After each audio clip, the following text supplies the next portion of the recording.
దెబ్బకు దెబ్బ. శివపురంలో రంగశాస్త్రి అనే ఒక పేద బ్రాహ్మణుండేవాడు.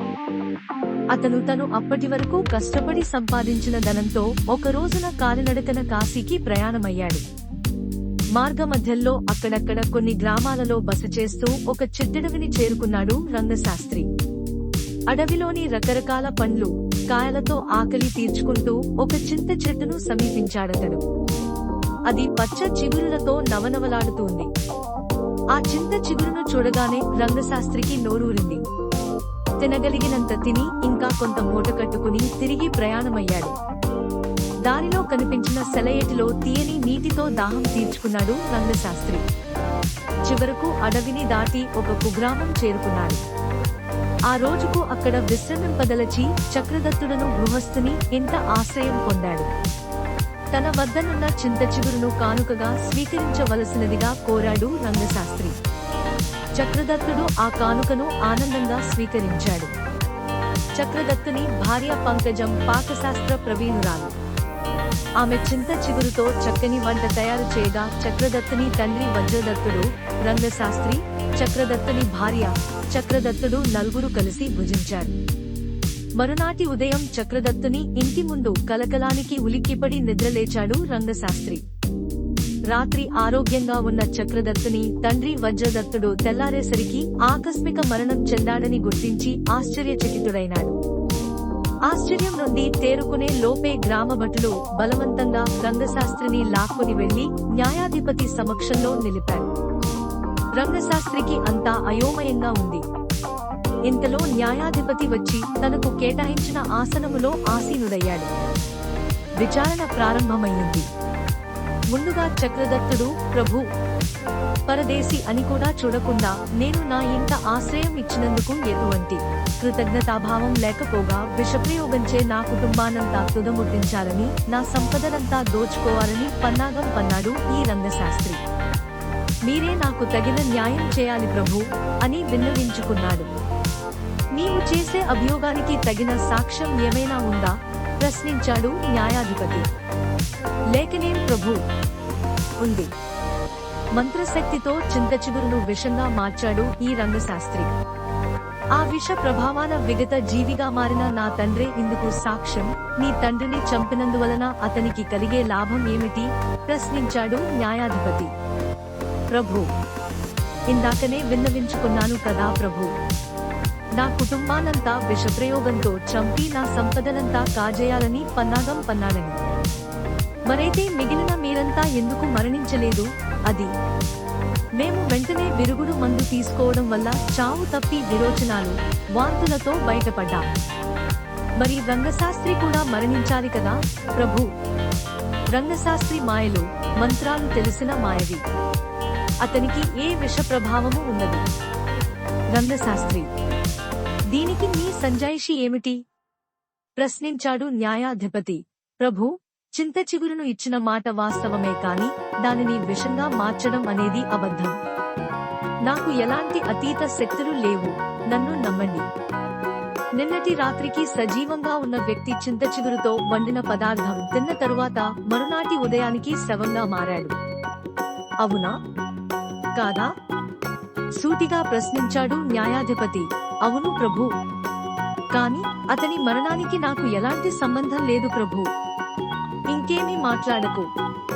నీవు చేసిన నేరానికి నీకు 100 వరహాలు జరిమానాగా విధిస్తున్నాను. ఆ 100 వరహాలను చక్రదత్తునికి నష్టపరిహారంగా అందించు. మరియు నీకు సంవత్సరం కఠిన కారాగార శిక్ష విధించడమైనది అని తీర్పును ముగించాడు న్యాయాధిపతి. సరిగ్గా ఇది జరిగిన 11వ రోజున చక్రదత్తుడు తన బంధుమిత్రులను ఆహ్వానించి తన తండ్రి కర్మను శాస్త్రబద్ధంగా ఘనంగా జరిపించాడు. పేదలకు, భిక్షగాండ్లకు అన్నదాన సంతర్పణ చేశాడు. అన్నదానం పూర్తవుతూ ఉండగా పిడుగు లాంటి వార్త ఒకటి చెవినపడింది.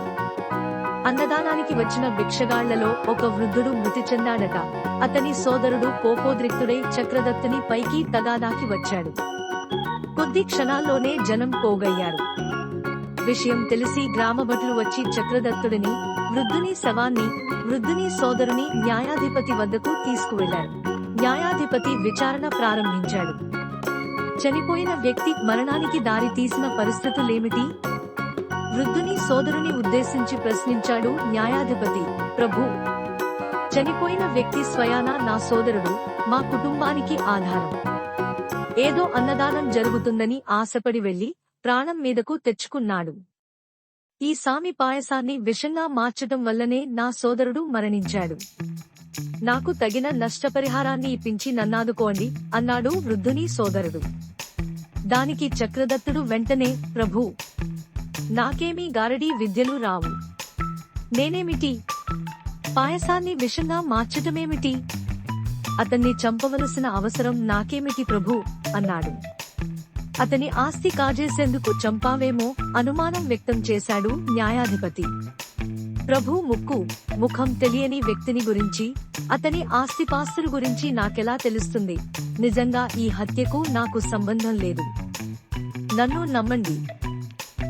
ముఖం తెలిసే ఆ రోజు రంగశాస్త్రి నీ తండ్రిని హత్య చేశాడంటావా? అందుకే నీకు 200 వరహాలు, 1 సంవత్సరం కఠిన కారాగార శిక్ష విధిస్తున్నాను అంటూ తీర్పు ఇచ్చాడు న్యాయాధిపతి. చక్రదత్తునికి ముచ్చెమటలు పోశాయి. కంగారుగా, ఇది అన్యాయం ప్రభూ, ఆ రోజు నా భార్య మాటలు విని అలా చేశాను అన్నాడు. చానికి న్యాయాధిపతి, చక్రదత్త, ఆ రోజు రంగశాస్త్రి నిర్దోషని నాకు తెలుసు. ఆ నిజం నీ నోట చెప్పించడానికే మీ నాటకానికి ప్రతి నాటకాన్ని ఆడించాల్సి వచ్చింది. మరణించిన వృద్ధ భిక్షగాడు ఎవరో కాదు, రంగశాస్త్రి నా సూచన మేరకు అలా నటించాడు. ఇక భిక్షగాని తమ్ముడిగా నటించినది నా కుమారుడు ప్రతాపుడు. నీలో పరివర్తన కోసమే ఈ నాటకం ఆడవలసి వచ్చింది. పరదేశి అని కూడా చూడకుండా ఒక తీర్థయాత్రికుని తీర్థయాత్రకు విఘాతం కలిగించావు. అతని వద్ద తీసుకున్న 100 వరహాలు తిరిగి అతనికే ఇవ్వు. నీలో పశ్చాత్తాపం కలిగినప్పుడే నీ తప్పును మనస్ఫూర్తిగా క్షమించాను. నీ శిక్షను రద్దు చేస్తున్నాను. వెళ్లి నిజాయితీగా బ్రతుకు అన్నాడు. అంతవరకు వేషధారణ ఎందున్న రంగశాస్త్రి, ప్రతాపుడు వేషాలు తీసి తమ నిజ రూపానికి వచ్చారు. చక్రదత్తుడు రంగశాస్త్రిని క్షమాపణ వేడుకున్నాడు. తన పాపానికి ప్రాయశ్చిత్తంగా కాశీయాత్ర యందు రంగశాస్త్రిని అనుసరించి అతనికి సేవలు చేసుకుంటూ కాశీకి చేరి పవిత్ర గంగానదిలో పుణ్యస్నానమాచరించి ధన్యత పొందాడు. పిల్లలు, ఈ కథ మనకు ఒక మంచి పాఠం చెబుతోంది. ఎవరినీ సాక్ష్యం లేకుండా తప్పు పట్టకూడదు. అబద్ధం ఎప్పటికీ నిలవదు, నిజం మాత్రం ఎల్లప్పుడూ గెలుస్తుంది. కాబట్టి